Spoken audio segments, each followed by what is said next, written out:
এই যে পালায় চলে গেল, তারা আবার সামনে আলহামদুলিল্লাহ যে তারা সামনে হরতাল ডাক দিছে, তারা মাঠে নামবে।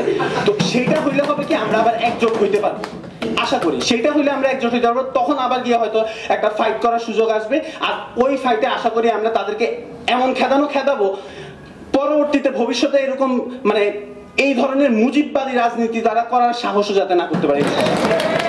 তাদের কারণে বিপ্লবী সরকার হয় নাই,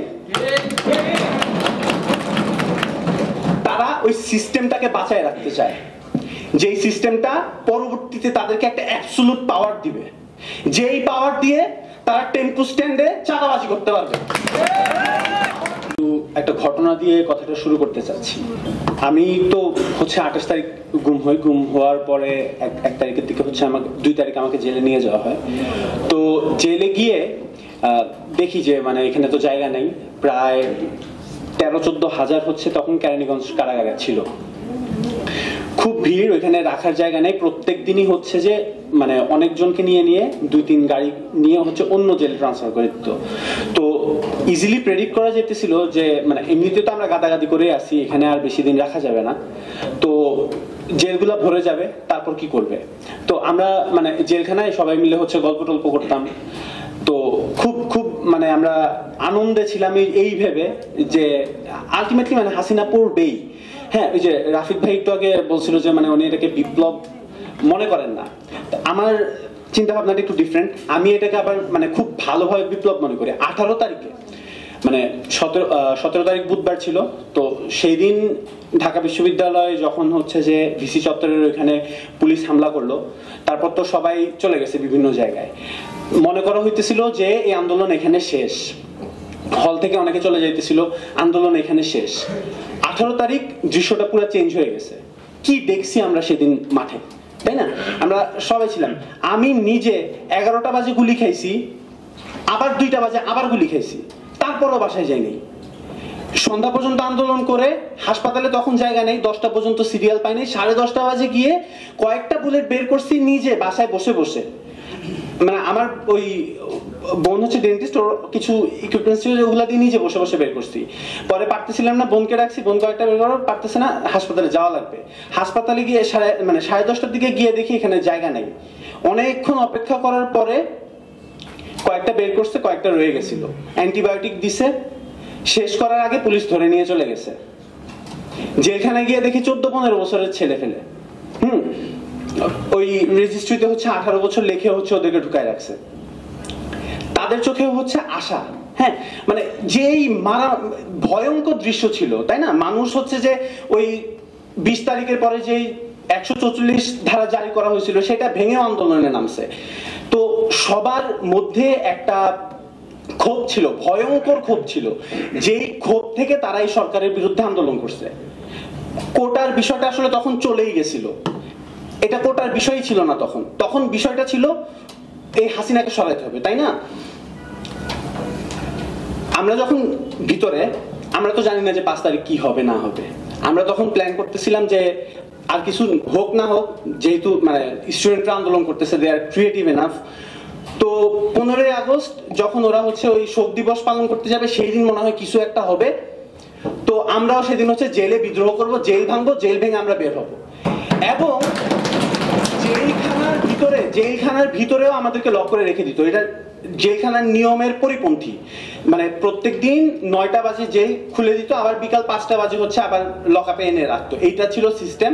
এটা করতো না। 10 টাকা দিলে কারারক্ষীদেরকে, মানে ক্যাশ টাকা থেকে 10 টাকা করে দিয়ে আমরা বের হইতাম। একবার বের হইলে আধা ঘন্টা বাইরে থাকা যেত, 10 টাকা ঘুষ দিতাম। এই 10 টাকা দিয়ে রুমে রুমে গিয়ে আমরা প্ল্যান শেয়ার করতাম যে আমরা 15 তারিখ ইনশাল্লাহ বিদ্রোহ করবো, জেল ভাঙা, জেল থেকে বের হয়ে ওদের সাথে আন্দোলনে যুক্ত হবো। যখনই দেখতাম বৃষ্টি হইতো খুশি হইতাম, মানে গুলি করলে কি হবে, তো গুলি খেয়ে পরে মরে যাবো। এই তো টিয়ার গ্যাস আমাদেরকে 18 তারিখ 19 তারিখ সবচেয়ে বেশি প্যারা দিছে হচ্ছে টিয়ার গ্যাস। টিয়ার গ্যাসের ধোঁয়ায় আমরা আন্দোলন করতে কষ্ট হইতো। গুলি টুলি করলে একটু সাইডে আসতাম, এই তো একজনের কষ্ট হইতো, বাকিরা তো আন্দোলন করতে ইট মারতে পারতো। যখনই বৃষ্টি দেখতাম তখন খুশি হতাম যে আচ্ছা, তার মানে এখন মনে হয় এখন পুলিশরা একটু মাইর খেতেছে, আশা মানে মনের মধ্যে আশা যে এখন মনে হয় ওরা একটু মাইর খেতেছে। এটা বিপ্লব না তো কি?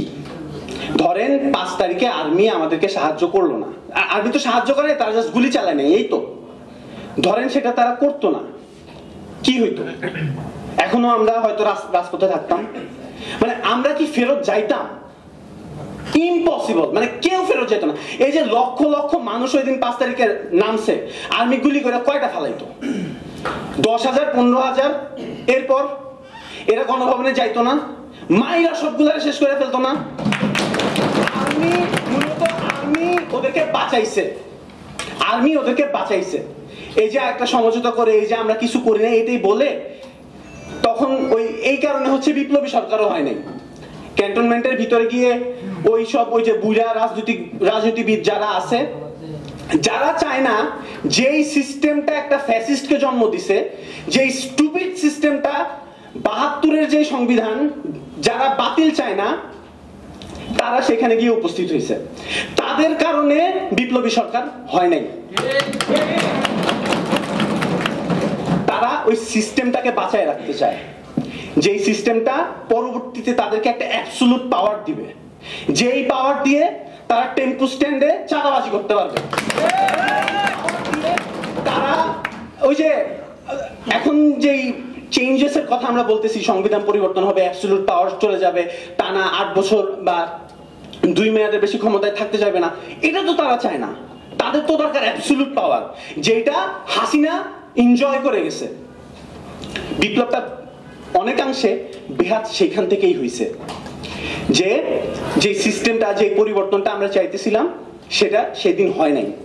কিন্তু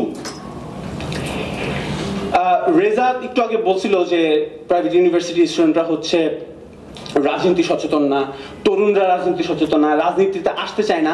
আজকে এই রুমের মেজরিটি হচ্ছে তরুণ। এর আগে মানে গত ফ্যাসিস্ট আমল বলেন বা তার আগে বলেন, কখনো তরুণদেরকে এইভাবে রাজনীতির প্রতি আকৃষ্ট হইতে দেখা যায়নি।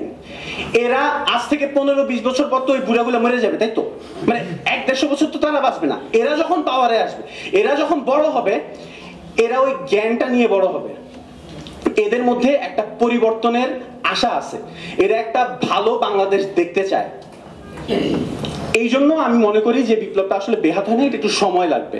যেটা আমরা একটু খুব তাড়াহুড়া করতেছি, মাত্র 6টা মাস গেছে, প্রত্যেকটা ইনস্টিটিউশন করাপ্টেড, প্রত্যেকটা ইনস্টিটিউশন, এগুলো তো চেঞ্জ হতে সময় লাগবে। আমাদের এখন যেটা করা উচিত, এই যে আমরা সবাই তো এখানে যারা বক্তা আছি, প্রত্যেকেই হচ্ছে জুলাই রিলেটেড কোনো না কোনো অর্গানাইজেশনের সাথে যুক্ত।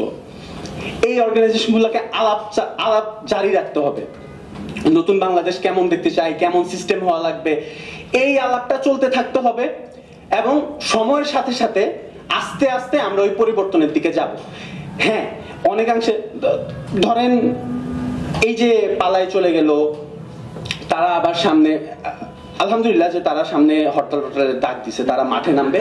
তো সেটা হইলে হবে কি, আমরা আবার একজোট হইতে পারবো, আশা করি সেটা হইলে আমরা একজোট হইতে পারবো। তখন আবার গিয়ে হয়তো একটা ফাইট করার সুযোগ আসবে, আর ওই ফাইটে আশা করি আমরা তাদেরকে এমন খেদাবো, পরবর্তীতে ভবিষ্যতে এরকম মানে এই ধরনের মুজিববাদী রাজনীতি তারা করার সাহসও যাতে না করতে পারে। আসসালামু আলাইকুম ওয়া রাহমাতুল্লাহ।